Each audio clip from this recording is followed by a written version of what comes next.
Sure. A an Australian film is available in various places. We'll find out very shortly how, but a horror film called Freelance. And it's my great pleasure to be speaking to the director of Freelance, John Balazs. John, welcome to Movie Metropolis.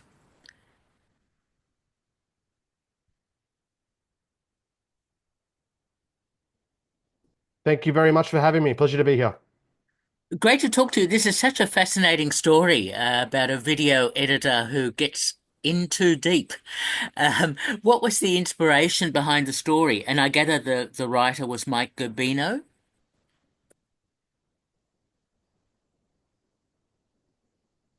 Yes, Mike Gerbino. He is a New York-based writer. Um, I didn't have any inspiration for this story. It was merely a dumb luck of the hat pick that I happened to find this script online because I was looking for a new film to do. And I read the log line and I immediately thought, this is my next film. This is the one I have to do next.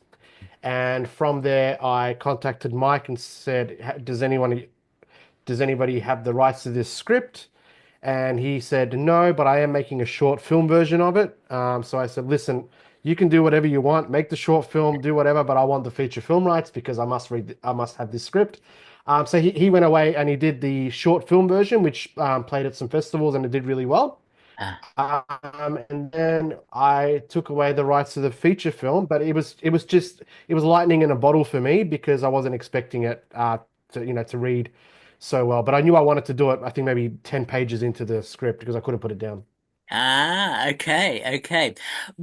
So what were the issues then making a feature film out of the story and screenplay and getting financial support and all that sort of thing?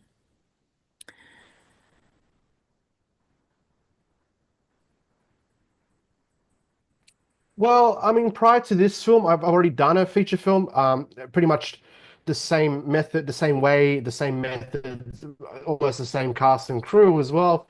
So we were familiar with the process from funding to distribution.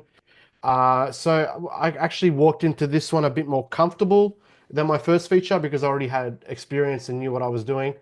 Even finding the money and the funding for this particular film was a lot easier because of our track record of making our first film and having returns on that. So the challenges were more or less, I guess, in production. It's just not having enough time, uh, not having enough hours during the day to actually do what you need to do. But I can't sit here and say that this film was difficult to make because the locations were minimal, the actors were quite, we had a small cast. The cast and crew were just fabulous and lovely to work with, and it was just such a for such a dark film that we made. It was just a hell of a lot of fun on set. In between those dark scenes, we were just laughing our asses off on set with everyone. So, we had such a light-hearted tone on set. But yeah, it was just one of those films that, in hindsight, you look back and you go, that ran pretty smoothly. And I guess I'm lucky because not a lot of filmmakers can say that. But I wear that with pride.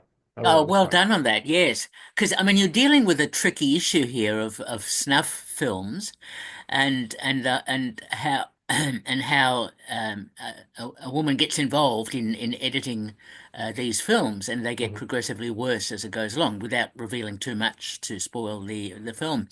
So, tell me about casting Nicole Pastor because she's so good in the key role. Yeah, she stole the show, didn't she? She's fantastic. I really liked that with Nicole. I guess I was I knew this would be a very tough role for an actress, so I just Googled the top 10 up and coming actors in Victoria. I just did a plain Google search for it, and she came up as one of the top 10. And Adam LaRosa, one of our EPs, he had worked with her briefly before on a movie called The Cost, Matthew Holmes' The Cost. Oh, yes. She had some scenes in there, and I basically just went to Adam and said, "Listen, would you mind introducing me to Nicole? I think she'd be really good for this up and coming film that I want to do, and that I want you to get involved in as well as EP." And he just introduced us, and ever since then, Nicole and I have just become really good friends as well. So apart from being working partners and having a trust in one another, that's it's almost like a brother-sister relationship. We just, we have such shorthand between us, and we kind of know what the other one wants.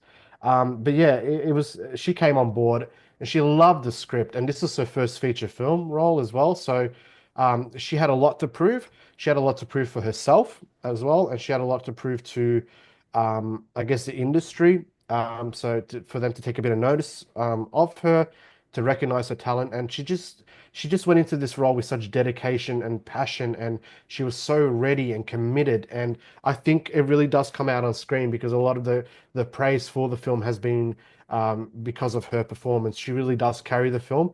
She's believable, and I hope pretty soon and a global audience can see her talent and her worth. And me personally, I can't wait to work with her again. Oh, excellent, excellent to hear that. Yes, she is so good. I must say, as I was watching the film, I was reminded a little bit of some of the 80s horror films, throwback films, including, and there's one film that stuck in my mind, Barbarian Sound Studio. Does that Yeah, yeah, title rings a bell? Yeah, yeah. So I yeah. was interested in if there was any inspiration or any correspondence between all of those. I only found out about that film because another reviewer mentioned it, and I looked it up. I'm like, oh, this is very similar. This is pretty cool. So that's on my watch list Ah, to because I heard really good things about it now. So I'm like, why are they comparing my film to some 80s thing? And then I looked up the synopsis of that. I'm like, oh, that makes sense. And now I'm like, I want to watch this film. I grew up in the 90s. Obviously, my teenage years was in the 90s, so I grew up with a lot of the more mid-budget thrillers that don't exist anymore. I think the latest mid-budget was Longlegs of ah, that thriller genre. So I grew up watching a lot of that, and unfortunately I've seen them die down. But for me, that mid-budget thriller um, has such a soft spot in my heart, and it's the kind of films that I just definitely want to keep doing. But in terms of inspiration, if you were going to ask me about what kind of inspiration I had making the film in terms of tone, I would have to say, in terms of, I guess, the flavor of it and the color palette of it, I would definitely have to say I really wanted to emulate a David Fincher vibe, ah, especially films like Panic Room or Girl with the Dragon Tattoo. But in terms of the emotional and the psychological tone and flavor of it, I think the film Black Swan really inspired me because of the characters spiraling into madness and yeah. just watching her destroy herself from the inside. I think I said that to Nicole. I'm like, I want your character to be. Um, I said don't copy Black Swan, but I'm like, watch this film because that's how I see the character. So Black Swan for that, and just a lot of the other David Fincher films. Yes. No, no, that's fair enough. And making a horror film like this, it's not easy because when you put in the jump scares, the beats that get an audience roused in their seats and concerned about the lead character and all that sort of thing, there are a number of twists in the story. That's always quite a process, especially in the editing of the film. Yeah, yeah, yeah. Look, I mean, I never really consider myself someone that would dive into the horror genre. So in the back of my mind, I always said to myself, this is a psychological thriller Mhm. with horror elements in it. Yep. So I wasn't really going out for, I guess, horror. I knew that the horror element would be the thing to attract an audience. That's why the trailer is quite horror um, element. But I think when people watch it, they're gonna understand that it's more of a psychological thriller with horror elements. Yep. I was very lucky because for me, everything was laid out in such a clear blueprint with the script that we followed the script page by page, line by line. Very rarely deviated from it. So hats off to Mike Gerbino because he wrote such a simple script to shoot. That the jump scares were there for us, the twists were there for us. We really didn't have to go out of our way to be like fine-tune anything. We just followed the script as it was with beat for beat. But I was very aware in terms of the thriller aspect and the horror aspect to allow an audience to see glimpses of terror, see glimpses of really bad, nasty things going on, Mm. but never to the point where it's almost like an exploitation film, because th this type of genre could very easily take that left turn and become an exploitation film, Yep. which I didn't necessarily want to do. I didn't want to necessarily show a lot of the snuff footage, but I did want to have an audience hear it, because I mean it's my understanding that an audience, no matter what an audience sees, I will never be able to deliver the most messed up thing that an audience member might have in their mind. But what I can do is give you the sound for that. So it was for me, it was a lot about the sound of it, and letting an audience member go fill in the gaps with whatever messed up thing that they have in their own head. I'm not responsible for that, but I think it's more powerful if I let an audience go, you know what, I can hear that, I can imagine it, I've seen a little glimpse of it, so I can put whatever is happening on screen into a geological location. I can put a color to it. I can put a flavor to it, but the sound is making it almost impossible for me not to imagine it. So I was very aware that psychologically, I'll have to leave a lot of the elements of the snuff and the horror to up to an audience. And I guess that was just me researching a lot of the stuff that you don't happen to see in other films. So Silence of the Lambs, or even just violent things like Psycho, for example. You never see the stabbing in the Yeah. shower, but it's implied. So I learned a lot from that kind of stuff. Ah, okay. Really good to hear that. Very interesting indeed. And yes, the sound design is so important in the film, and that sort of married well with the visuals and so on. So yeah, no, well done on that. Thank you. I also like the opening, the credit sequence at the start, or Yeah, yeah, yeah, very well designed. I thought that opening. yeah. Look, I mean, again, going back to Dave, by the way, I'm getting such 50-50 response on that. Some people love it, some people hate it. Ah, Me personally, I thought, well, how can I take an audience um, into the world of Katie's world, which is all about computers and editing and timelines and yeah, sounds and files and videos. And I just wanted to incorporate that like I almost wanted to suck the audience in straight from the opening credit into the computer, because to me the computer is the enemy of the film. But also, again, going back to my inspiration and I guess my favorite filmmaker, David Fincher, is like, what would he do if he had $6? And I thought, okay, well, this is I've got access to everything I can have access to. So I'm just going to try to creatively make a David Fincher-esque opening title sequence with whatever resources I have. And then I looked at my editing timeline. I'm like, that's my resource right there, because right now I'm Katie, I'm editing, I'm sitting in the chair. And that's why, that's why we did the opening sequence, because I was just thinking, what would David Fincher do if he had no money? And creatively, that that's what I came up with. And yeah, a lot of people have commented on that, saying that it's quite unique and quite mm. interesting. So I'm happy to hear that. Yeah. I thought it was actually very effective. That sort of got me into the story. I didn't know exactly what to expect, but that sort of gave me that background to think, we're in for a bit of a ride here. So yeah, no, I thought it was very effective. Good. Now, I know the film has It's good played to at, hear. yeah. Now, the film has played at Monster Fest, is that right?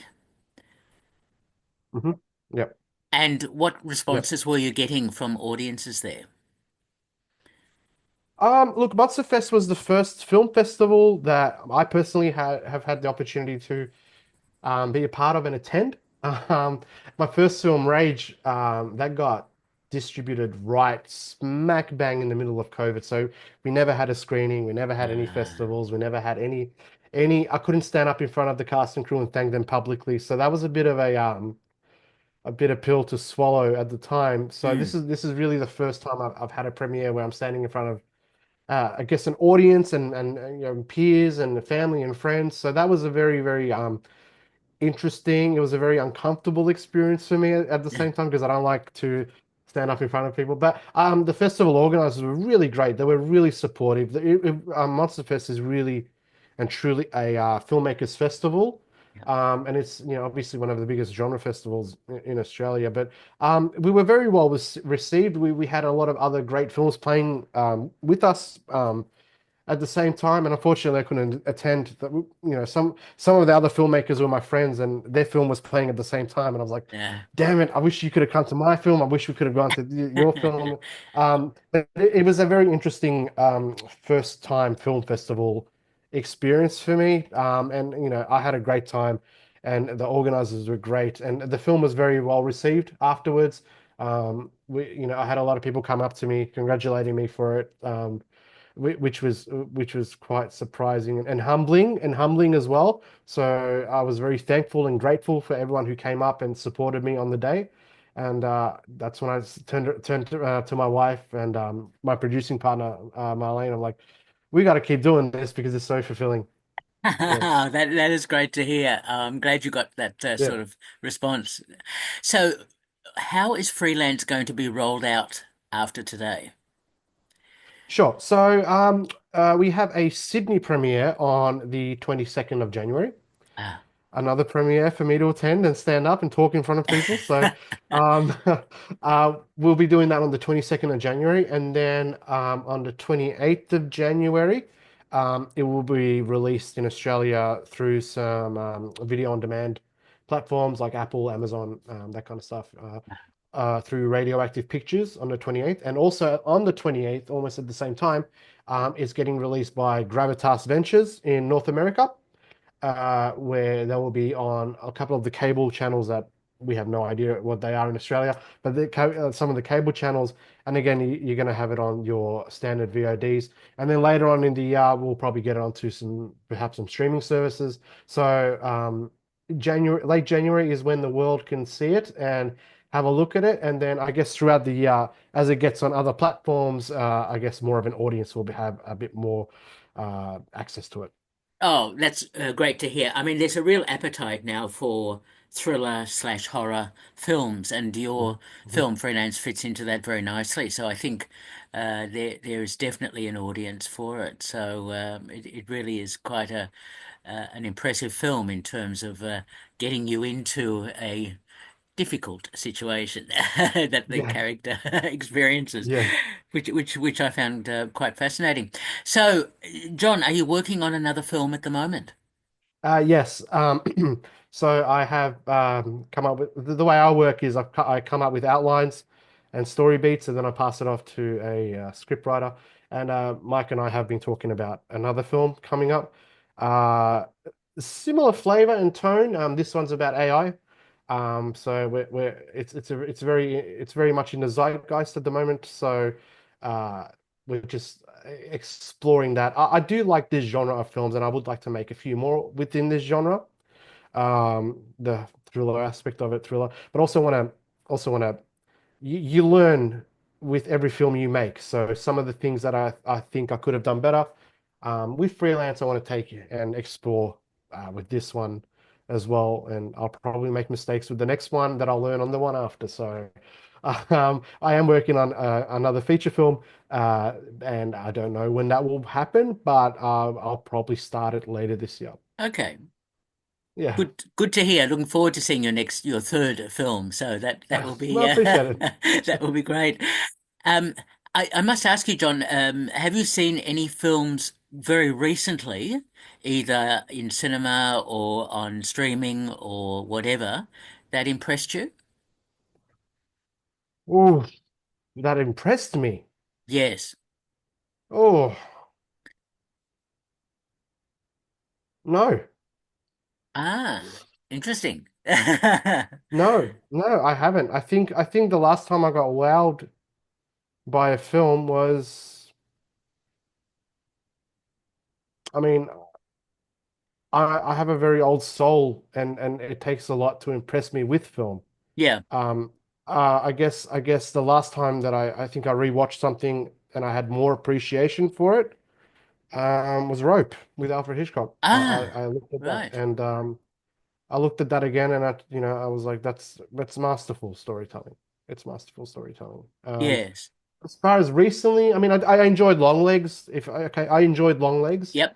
I thought I thought that that didn't really reinvent anything. It didn't reinvent the wheel, but what it was a solid genre film that didn't require a franchise. It didn't require a sequel, a prequel, or any of the stuff that's blowing up our cinemas at the moment. That one is probably the latest one that I enjoyed, but um, I'm becoming a bit harder and harder to impress, and I think that's quite cynical of me as I get older. I think No, that's fair enough. Fair enough. I was just thinking to myself or wondering whether you'd mentioned The Substance, for example, because that that's on my list to watch. you haven't seen On it. my list to watch. Yeah, On no my worries. list. I haven't seen it. No, I've no. got two children, and it's very hard for me to watch to find time to watch. I got two young children, Sure, um, and yeah, you know, my daughter Mia, she's always asking to watch films with me. I'm like, look, I can't watch these kind of films with you because you're not old enough yet.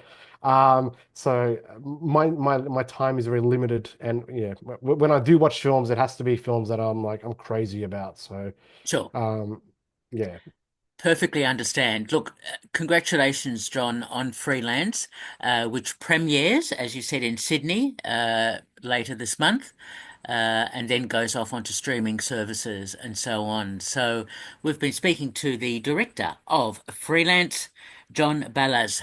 John, thank you so much for talking with me. no worries. Thank you for having me. It was a pleasure. Okay, bye bye. Thank you. Okay.